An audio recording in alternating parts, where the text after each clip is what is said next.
Нұрпейіс Байғайын атындағы аудандық мәдениет үйінің парақшасының тұрақты көрермендері, ассалаумағалейкум.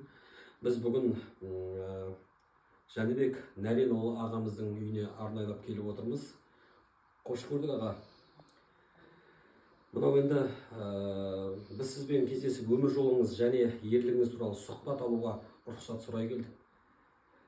Уақытыңызды бөліп отырғаныңызға көп рахмет.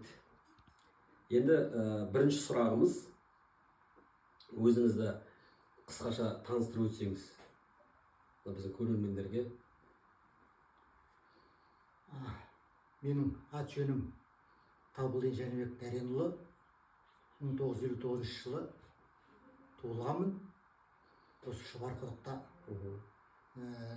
қазіргі мен бірінші мектеп гимназияны бітіріп оқыдым. Содан бітіріп, ол кезде мен бітіргенде 504 қазақ орта мектебі болды. Содан әскер қатарына шақырылдым. Әскер қатарында Қырғызстанның Ош деген қаласына барып түстім. Одан 6 ай сол жерде болып, сосын әрі қарай жыл жарым Ауғанстан еліне барып, сол жерде қызметімді атқарып, 81 жылы содан аман-есен оралып, содан елге келіп, жұмысқа орналасып, үйленіп, қазір осы Шұбардың басында тұрып жатырмын. 3 балам бар, немерелерім бар.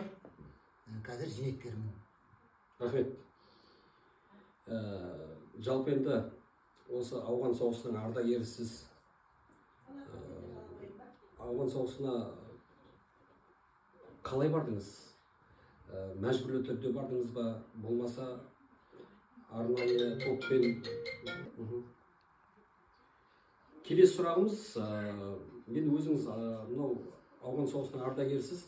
Жалпы енді ауған соғысына қалай бардыңыз? Мәжбүрлі түрде бардыңыз ба? Сол туралы білсек деп едік. Және де осы ол мәжбүрлі емес. Ол кезде енді әскери қатарына шақырыласың.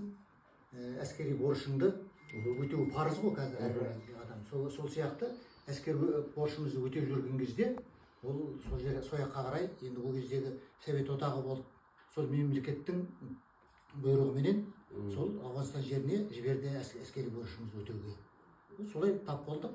Ол кезде ол енді мәжбүрлі емес, ант бергесін жерде ата-ана талда орындайтын болғасын. Сосын солай жаққа барып түстік. Қазір мына енді сол кездегі әскерде жүрген кезде қандай қиындықтар болды? Енді басында үйрене салмаған шығарсыздар. Басқа мемлекет. Әрине қиындықтар көп болды ғой. Енді жаңа айтқандай, біздер мына Қырғызстанның Ош деген қаласында тұрдық қой. Содан 25 желтоқсанда, декабрьде 79-дың. Как раз сол кезде мына менің үкіметтің қаулысы шықты. Сол 25 декабрьде Совет армиясын сол Ауғанстан территориясына кіргізді. Солардың біріншілігімен болып, біздер де кірдік сол. Біздің полк Қырғызстанның Ош деген қаласында тұрдық. Полкты бір түнде дабылменен көтеріп, дабыл қағып көтеріп, бүкіл Памир тауының перевалдарынан өтіп, биік шыңдарынан өтіп. Енді биік шыңдары кілең, қыстың күні еще. Содан өтіп бат Тәжікстанның Қараук деген қаласына бардық. Сол жерден 80-нің жаңа жылын қарсы алдық. Сосын жаңа жылдан кейін сол неден өтіп, Ауғанстан территориясына барып, содан жүріп отырып, Файзабад деген қаласына январь айының, қаңтар айының 25-інде бардық. Енді сол екі аралықтарда, енді қыстың қаңтар айы ғой, қыс айы ғой, енді қиыншылықтар болды, көп қиыншылықтар болды. Қатарластарыңыздың барлығы бірдей оралды ма? Және жалпы сосын тағы да бір сұрақ. Жалпы енді Совет одағының сол ауған жеріндегі соғыстың жалпы мақсаты қандай болды? Соны білгісі келеді көбісі. Бұл енді мақсат болғанда, мен енді бұлай саясат жөнінен көп хабарым жоқ қой енді. Бірақ біздерге айтқаны жаңағы интернационалдық көмек есебінде барамыз. Көмек, ауған соғысы, ауған халқына көмек қолымызды беру үшін барамыз деп. Енді жаңағы әскердегі қатарластарыңыз бірдей оралды ма, бар ма? Оралғанда біздің Шұбардың басынан біз 3 жігіт бардық. Үшеуміз аман-есен оралып келдік. Бірақ қазіргі таңда екеуі жоқ, енді ол өмірден өтіп кетті, ауылға елге келгеннен кейін. Әртүрлі себептермен денсаулығы сыр береді, енді әркім ояқтан енді түрлі немен келеді ғой адамдар енді.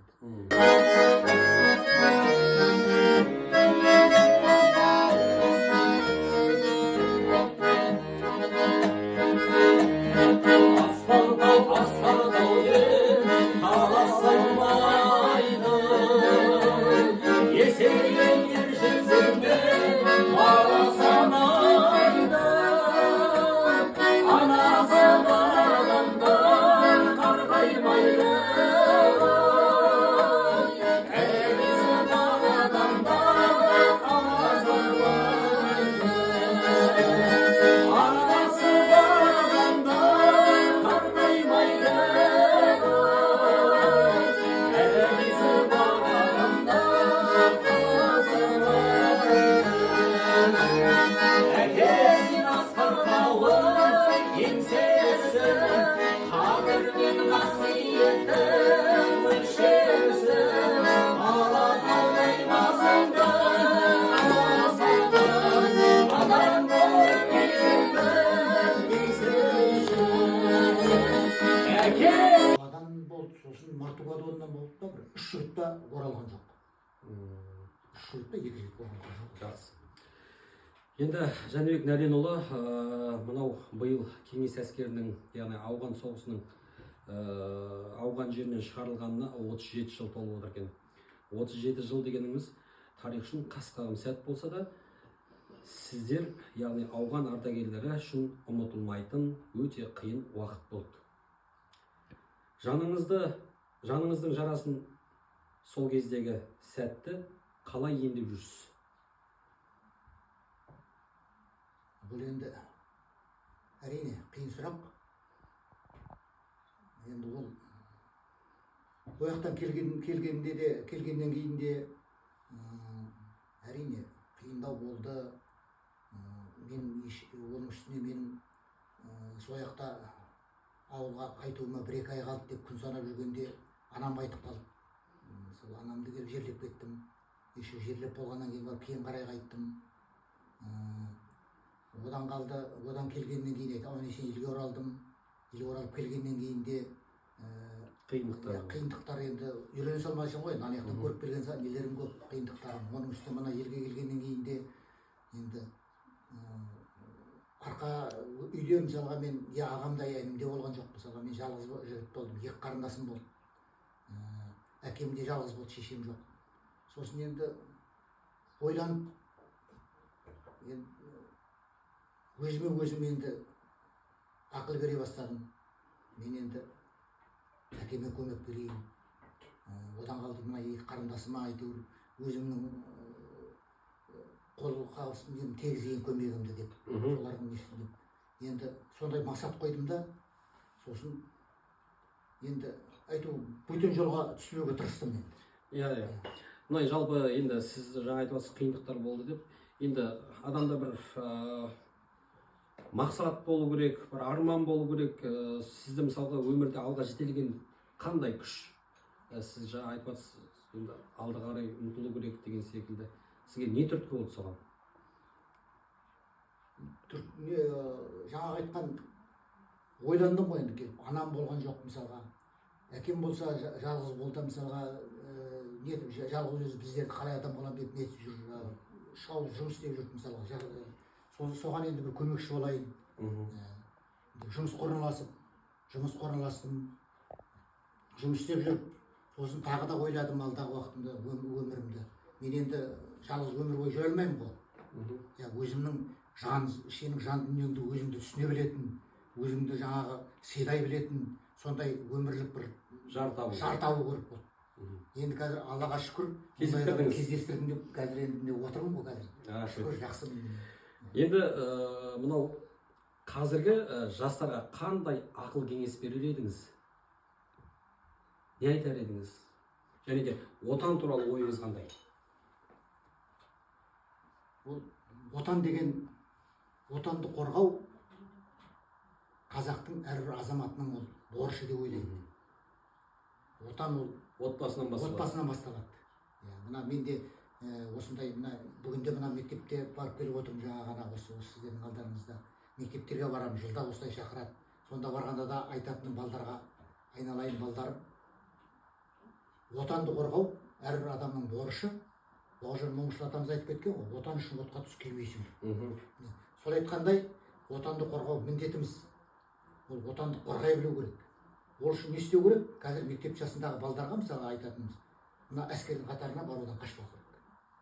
Қазіргі мысалы соңғы қазірде өздеріңіз естіп жүрсіздер ғой, мысалы әскер қатарына бармаймыз деп қазір нетіп жатыр. Ол дұрыс емес. Ал мысалға біздің мына қазіргі мына ата бабамыздың мысалға кең байтақ жерімізді мысалға ата бабамыз кезінде қара білектің күшіменен, найзағайдың күшіменен, мысалы найзаның күшіменен жерімізді қорғап беріп кетті ғой. Соны мысалға біздің қазір қорғайтын осы біздің болашақ ұрпақтарымыз ғой, балдарымыз ғой мысалы. Вот сол себептен соларға сол айтар дүнием, соны сабақтарыңды жақсы оқып, тәртіпті болып, отан қорғай білулерің керек деп ойлаймын мен. Отанды жақсылап қорғайларың дұрыс. Рахмет. Енді сұхбат беріп, өмір жолыңызбенен бөліскеніңіз үшін сізге көп рахмет айтамыз.